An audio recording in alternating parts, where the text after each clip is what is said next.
आज Doubtnut app download करें। Doubtnut पर अपने सभी गणित, रसायन विज्ञान, भौतिक विज्ञान और जीव विज्ञान के डाउट्स का करो सफाया। बस प्रश्न की फोटो खींचो, एक ही प्रश्न को क्रॉप करो और तुरंत वीडियो सोल्यूशन पाओ। अभी डाउनलोड करें। क्या पराबैंगनी तथा अवरक्त किरणों की आवृत्तियों का अनुपात जो है वो कांच में बढ़ेगा, घटेगा या समान रहेगा, ऐसा हमसे पूछा गया है। ठीक है, अब आवृत्तियों का अनुपात पूछा गया है दोस्तों। तो आवृत्ति क्या होती है? चक्रण प्रति सेकंड। जैसे कि वैद्युत चुंबकीय तरंग है वो एक वक्राकार पथ पर मतलब इस तरीके से गति करती है कि कण जो है वो कंपन करते हैं और ये तरंगे जो है कुछ इस तरीके से आगे बढ़ती है। ठीक है, ये अनुप्रस्थ तरंगे होती है, मतलब जिस दिशा पर गति करती है उस दिशा के लंबवत ये कंपन करती है इसके कण। ठीक है, तो इस तरीके से तरंग जो है वो हमको प्राप्त होती है।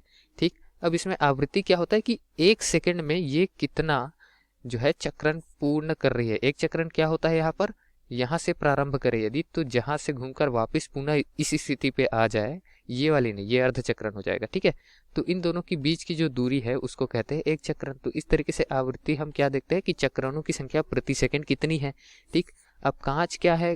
कांच में जो है हम देखते हैं कांच जो है वो सघन माध्यम होता है। कांच का पर्तनांक जो है अधिक होता है। ठीक है, वायु के सापेक्ष या फिर निर्वात के सापेक्ष कांच को देखें तो कांच जो है वो अपेक्षाकृत सघन माध्यम होता है और प्रकाश की चाल जो है वो सघन माध्यमों में कम हो जाती है विरल माध्यम के सापेक्ष।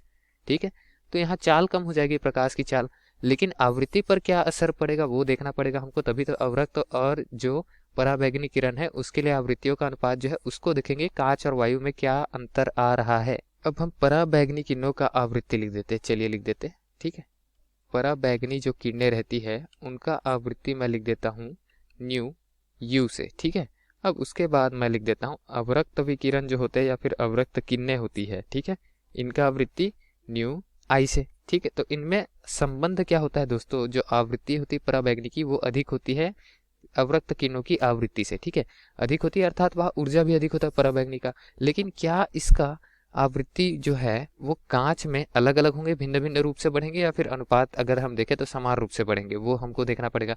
तो हम यहाँ पर चित्र जो संलग्न किए उसमें क्या देख रहे हैं कि यहाँ तरंग दैर्ध्य जो है वो क्या है, पहले अधिक तरंग दैर्ध्य है। ठीक है, अब उसके पश्चात क्या हो रहा है, जैसे ही कांच में जा रहा है तो तरंग दैर्ध्य का मान कम हो जा रहा है।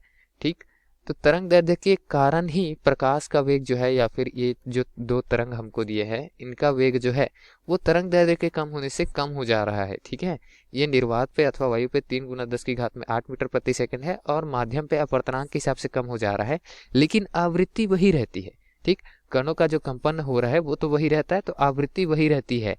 हालांकि तरंग जो है वो कम वेग से चलता है, इसीलिए हम कहते हैं कि प्रकाश किरणें जो है वो सघन माध्यम में कम वेग से चलती है। हालांकि आवृत्ति जो है वो वहां पर परिवर्तित नहीं होता, आवृत्ति वही रहता है। ठीक है, तो कांच पे पराबैंगनी किरणों की आवृत्ति जो है वो क्रमशः हम लिख देते हैं न्यू यू डैश से, अवरक्त के लिए लिख देते हैं न्यू आई डैश से। तो दोस्तों आवृत्ति वही रहेगी। इसका कहने का क्या अर्थ है कि न्यू यू बराबर में न्यू यू डैश और न्यू आई बराबर में न्यू आई डैश। अब प्रश्न में हमसे क्या पूछा है? अनुपात पूछा है किसका? पराबैंगनी अवरक्त विकिरणों का। कांच में बढ़ेगा, घटेगा या समान रहेगा पूछा है। तो दोस्तों अनुपात अगर हम ले ले न्यू यू बटे में न्यू आई का, ठीक है, तो ये जो है न्यू यू डैश बटे न्यू आई डैश के बराबर हम लिख सकते हैं। तो दोनों ही स्थितियों पे अनुपात जो है वो हमको समान मिल रहा है। तो इस तरीके से हम क्या करेंगे कि आवृत्ति परिवर्तित ही नहीं हो रही है, अतः अनुपात जो है वो भी परिवर्तित नहीं रहेगा, समान रहेगा। ठीक है, तो दिए गए प्रश्न के लिए हम क्या बताएंगे कि आवृत्ति पर कोई भी असर माध्यम के परिवर्तन होने से नहीं होगा, वो समान रहेगा। तो आवृत्तियों का अनुपात भी समान रहेगा, चाहे कांच हो, चाहे जल हो या हीरा हो। ठीक है, तो दिए गए प्रश्न का यही हमारा उत्तर है दोस्तों। धन्यवाद। कक्षा 6 से 12वीं से लेकर नीट, IIT, JEE वो एडवांस के लेवल तक 1 करोड़ से ज्यादा छात्रों का भरोसा। आज ही डाउनलोड करें डाउटनेट ऐप या व्हाट्सएप करें अपने सारे डाउट्स 8400 400 400 पर।